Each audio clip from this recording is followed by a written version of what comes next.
Olá pessoal, paz seja convosco, Pastor Júlio Fagundes falando, e esse é o nosso Direto ao Ponto de hoje.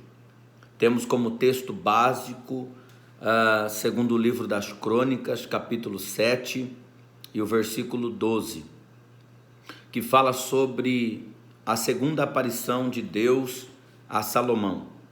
A primeira aparição que Deus aparece a Salomão está registrado em 1 Crônicas, capítulo de número 1, a partir do versículo de número 7, diz que depois que Salomão sacrificou 1000 boi no altar, Deus aparece para ele na mesma noite, em uma visão, e diz para Salomão: pede o que você quiser, que eu, Senhor, te dou.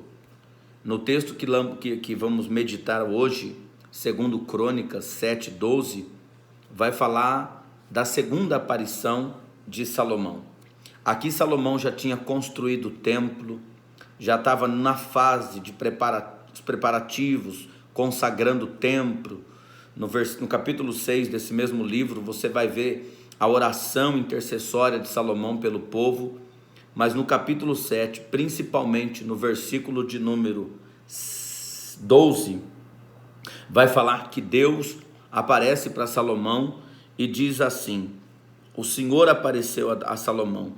Durante a noite lhe disse: eu ouvi a sua oração e escolhi este lugar para mim como casa de sacrifício.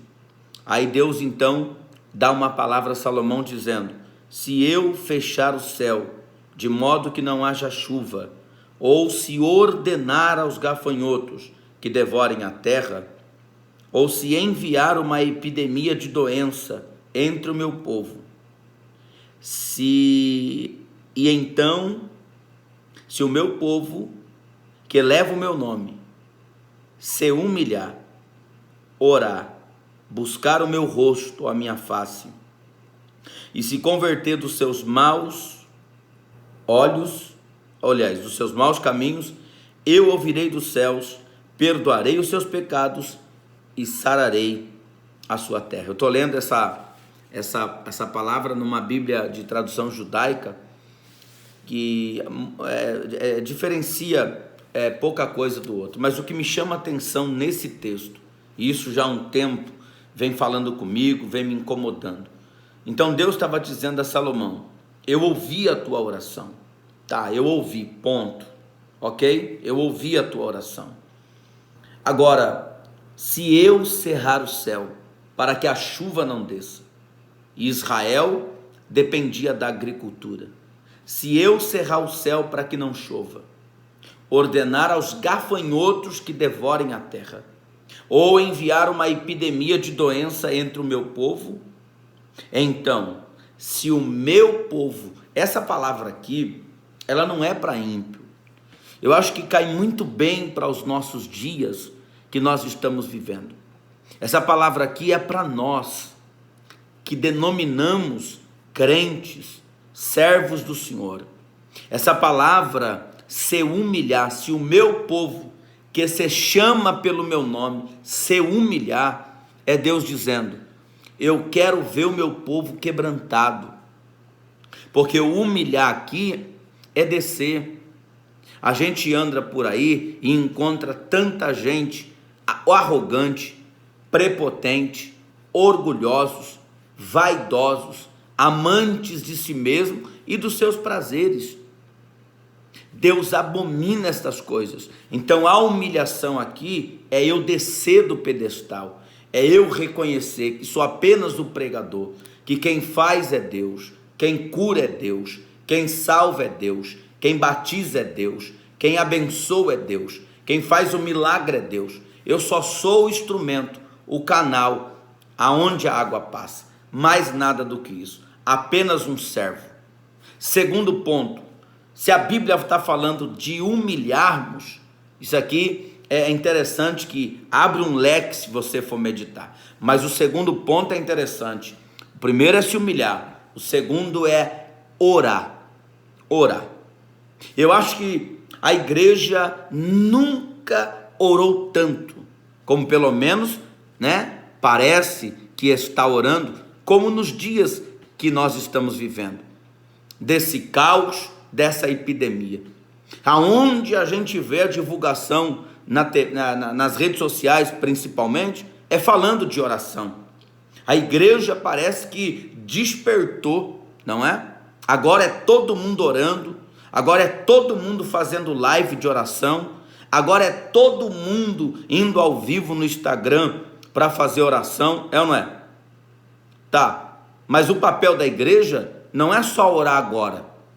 Aqui especificamente Deus está falando para Salomão, era Deus dizendo, se eu fechar o céu, ordenar os gafanhotos, ou enviar a epidemia entre o meu povo, mas se o meu povo, que se chama pelo meu nome, se humilhar e orar, a oração, ela move a mão de Deus. Eu creio nisso. Nós estamos sim orando. Não estou fazendo aqui uma analogia, dizendo que a igreja não deve orar. Pelo contrário, a igreja não só deve orar agora, nesse momento. A igreja, a oração é a base, é o alicerce para o povo de Deus, para o crente, não é? O crente tem que orar, o crente tem que buscar o Senhor. Elias, melhor dizendo, só teve um ministério afinco e produtivo porque orava. Daniel só teve sucesso na Babilônia porque orava. Pedro foi preso por Herodes, depois que matou Tiago. Herodes matou Tiago e prendeu Pedro, mas a intenção de Herodes era matar Pedro. Mas a igreja foi para a oração e Deus enviou um anjo para libertar Pedro. Em Atos 12, em Atos 16, a Bíblia diz que Paulo e Silas, depois de pregar em Filipos, eles também estavam presos na prisão, mas oravam e cantavam hinos a Deus e o cárcere se moveu. A oração move a mão de Deus.